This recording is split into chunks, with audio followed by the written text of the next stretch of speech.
అందరికీ నమస్తే. బీఆర్ఎస్లో గెలిచి కాంగ్రెస్లో ఏరిండ్రు బాన్సువాడ ఎమ్మెల్యే పెద్ద మనిషి పోచారం శ్రీనివాసరెడ్డి పైన కాంగ్రెస్ వాళ్ళు తిరగబడ్డారు ఆయన మీద.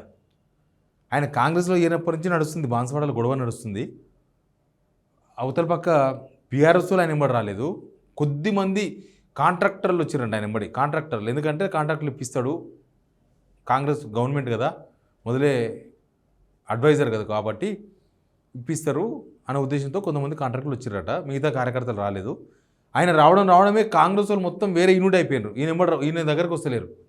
ఏనుగు రవీంద్ర రెడ్డి వాళ్ళందరూ అక్కడ మలుపుతున్నాడు. బాన్సువాడలో జరుగుతుంది ఇదంతా.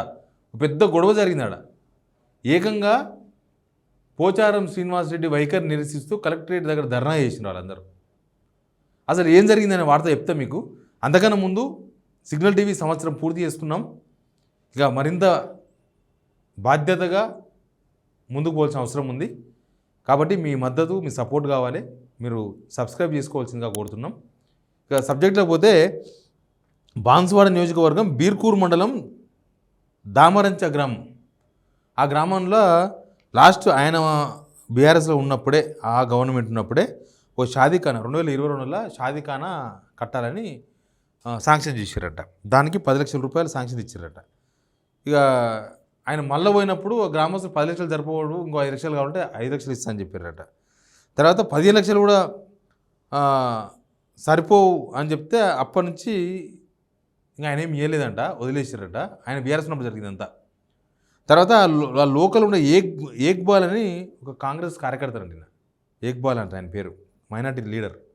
ఆ ఊరు దామరంచ గ్రామం ఆయన సరే నేనే డబ్బులు వేసి నేనే కడతా, నాకన్నా మంచి పేరు వస్తుంది మా ఊరిలో అని చెప్పి ఆయననే డబ్బులు పెట్టుకొని దాదాపు ఒక 75,000 రూపాయలు కట్టి ఓ 25,000 రూపాయలు అధికారులకు ఇచ్చి పని స్టార్ట్ చేసే ప్రక్రియ స్టార్ట్ చేసినట షాదీఖానా. ఈయన కాంగ్రెస్ చేరినప్పుడు, బీఆర్ఎస్లో ఉన్నప్పుడు ఇదంతా జరిగింది. బీఆర్ఎస్లో ఉన్నప్పుడు ఇవన్నీ జరిగినాయి. కాంగ్రెస్లోకి వచ్చిన తర్వాత ఆ పని క్యాన్సిల్ చేయించినట. ఈ గవర్నమెంట్లో అన్నీ క్యాన్సిలే. పోయిన గవర్నమెంట్లో తీసుకున్న నిర్ణయాలు మొత్తం క్యాన్సిల్. అది ప్రభుత్వాలు తీసుకున్న నిర్ణయాలా లేకపోతే ఇట్లాంటి పోచారం శ్రీనివాసరెడ్డి లాంటి ఎమ్మెల్యేలు తీసుకున్న నిర్ణయమో తెలియదు. మంచి చేస్తే కొనసాగించాలి, మరి అన్నిటికన్నీ పాడైతాయా? మంచిగా ఉంటాయి కదా అందులో. ఆయన క్యాన్సిల్ చేయించినాడు మొత్తం.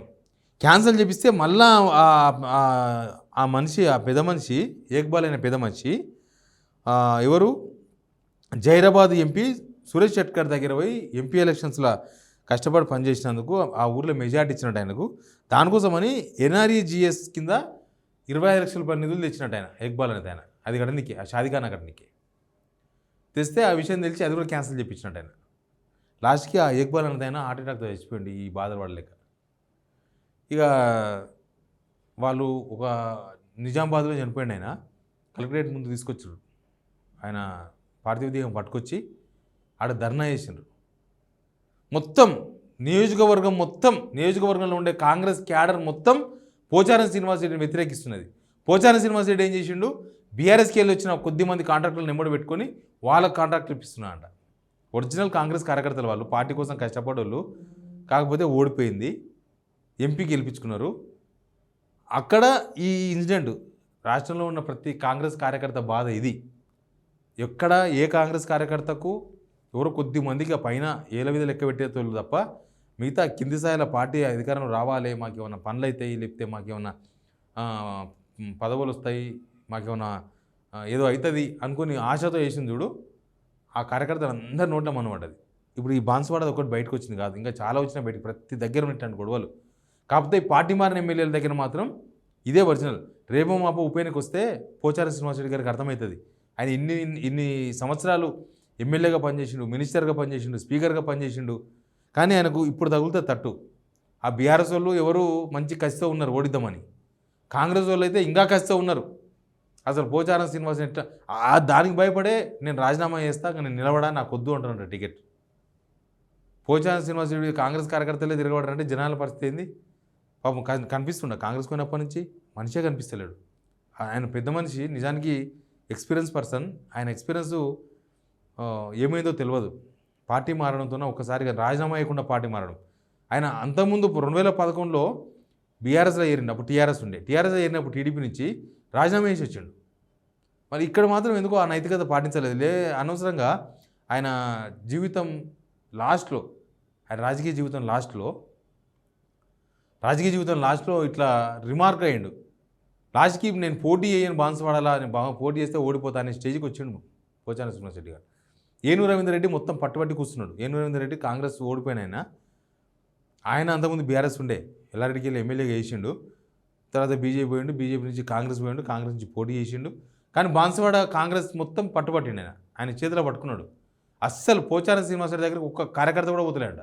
కాంగ్రెస్ కార్యకర్తలంతా ఎప్పుడు ఎలక్షన్ వస్తుందా, ఎప్పుడు ఓడిద్దామా అని చూస్తుండ్రు. క్యాడర్ మొత్తం వ్యతిరేకిస్తున్నది, ఒక్కరిద్దరు కాదు. ఆయన సొంతూరు మరి ఏదో నాకు తెలియదు, ఆ సొంతూరులోనే ఎవరైనా ఉన్నారో లేకపోతే పోతుంది. వీళ్ళు పోయిందే కాంట్రాక్ట్ల కోసం, అది అందరికీ అర్థమైపోయింది.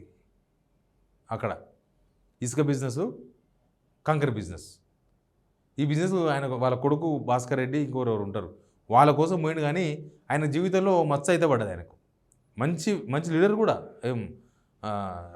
ఈ ఒక్క నిర్ణయం అట్లా తీసుకున్నాడు. కానీ ఆయన మంచి లీడర్. అసలు ఈ బీఆర్ఎస్ గవర్నమెంట్లో ఏ కాన్స్టిట్యున్సీలో ఇవన్నీ డబుల్ బెడ్రూమ్లు ఇచ్చిన ఆయన కాన్స్టిట్యున్సీకి కేసీఆర్ లక్ష్మీపుత్రుని పిలుచుకొని డబుల్ బెడ్రూమ్ ఇల్లు, టెంపుల్, గుడి కట్టించిండ్రు, చాలా చేసిండు. కేసీఆర్ కూడా పోయిండు కదా అప్పుడు, అన్నీ చేసిండు. కానీ కొడుకుల ప్రెషర్తోనే పోయినట్టున్నాడు. అది లాస్ట్కి ఎక్కడ దాకా వచ్చిందంటే ఈడి దాకా వచ్చింది.